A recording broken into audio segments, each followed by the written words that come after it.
Okay, here's a response to a suggestion by one of my subscribers, Mr. Monkey Man. He said show it all packed up because he liked to see how I organize it, and that's really a great idea. So here's the Kelty Redwing 50-liter pack all packed up. You can see it all didn't fit, and I really tried to reduce my bulk. I also have, or my son has, one of these Big Bear Jansport 78 liters, and this is a pretty decent pack for under $100.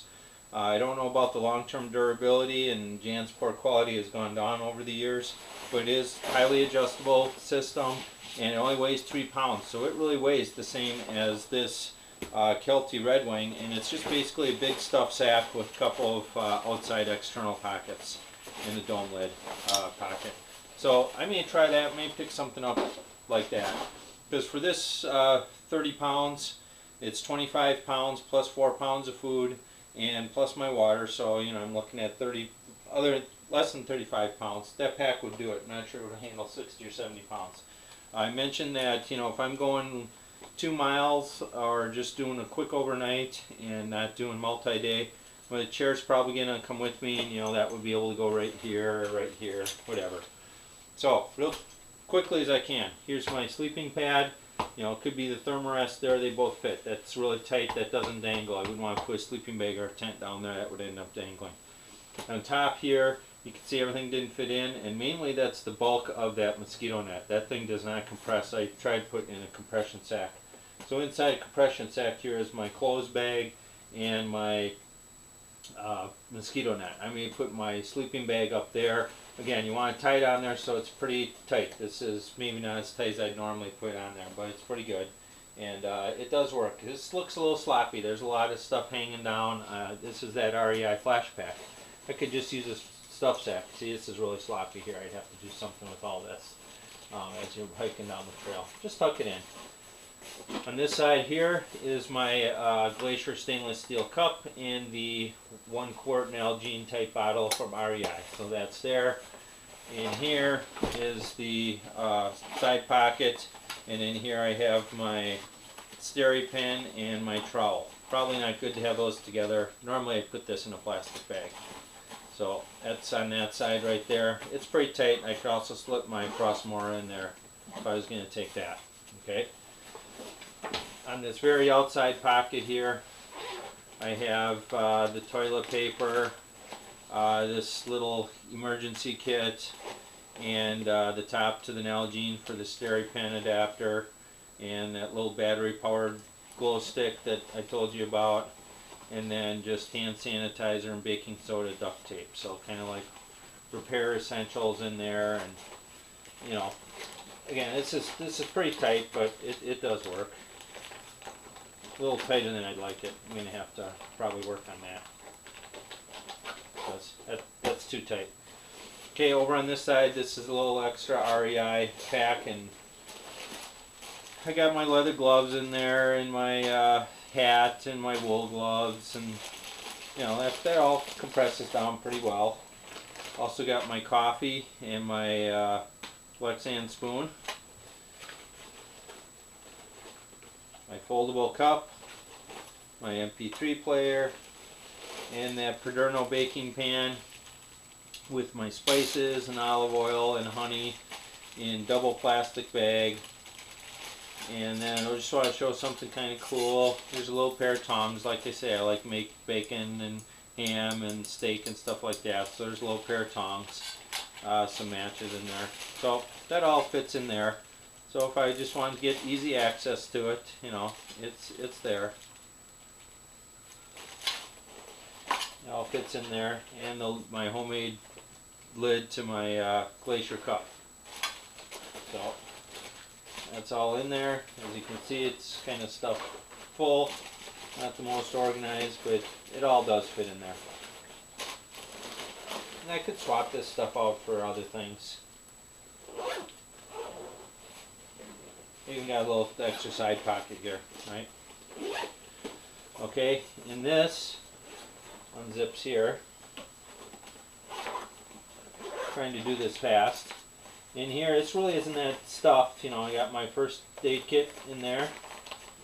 Got my 2 quart canteen there. And this is just a little paracord and a little hardwood there for my PSK knife, if you've seen my video on that, how I make a handle for that. Or it could be hobo fishing kit, whatever. So that, then there's a little bit of room in there to stuff something, but you can see these zippers are pretty tight. Again, we're trying to keep under 25-pound base weight. Didn't really make it, you know. It's pretty close. On this side is the Glacier flask, which if I'm wearing my TAC 511 pants with cargo pockets, that goes in there, and my my 8 ounces of fuel. I might do something a little different there to make sure that stays in. Put some duct tape around it and a loop so I can you know, put it in there. But I like to kind of keep that on the outside because you know, you don't want that contaminating your pack if it were to loosen up. So that's the 8 ounces of fuel in there. I told you, in this stuff sack here is that mosquito netting, which is really bulky, and my clothes in the compression sack. So no really need to take that out. So to get into the main pack here, I have to undo some of these top clips. No big deal really. Undo this top clip over here. And this is where the Big Bear would really come in handy because it's just one big dump pouch, essentially. So in here is the main contents, packed very full. Now this has food in it, so you know we can do that. You can see I have a little problem opening it because you know that stuff is flat there.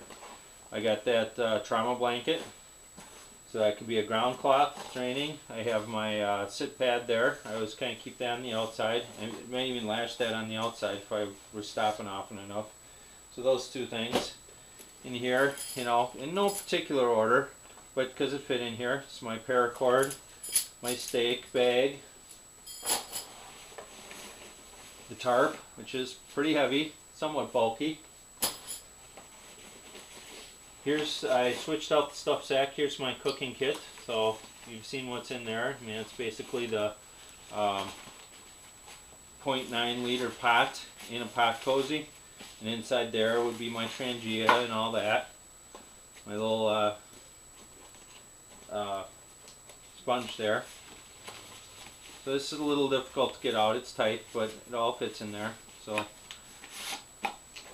that's good in there. Accessible. It's pretty bulky with that pot cozy. I was surprised. The Zebra was more compact. Tucked down in here is the Grand Trunk Ultralight. Way under in the bottom there is that Gore-Tex bivvy. I'm taking it, but you know, it's kind of hard to justify.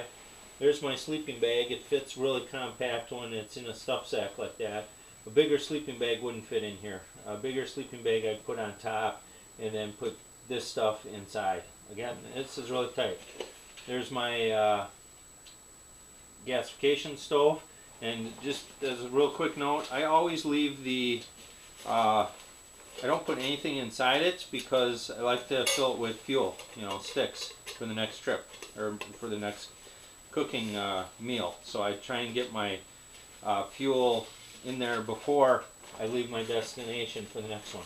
And here's my food bag. So this is quite a bit of food actually, but like I say, I don't use freeze-dried meal. I mean, this is over 6 pounds of food, and you know, I could hang this if I wanted. It's not an ERK sack. I'm not in bear country. But that's a good amount of food there. And you see that took up quite a bit of area. So that's it. There's my loadout completely. Oh, did I get the right side here? Maybe I forgot the right side pocket. I think I did.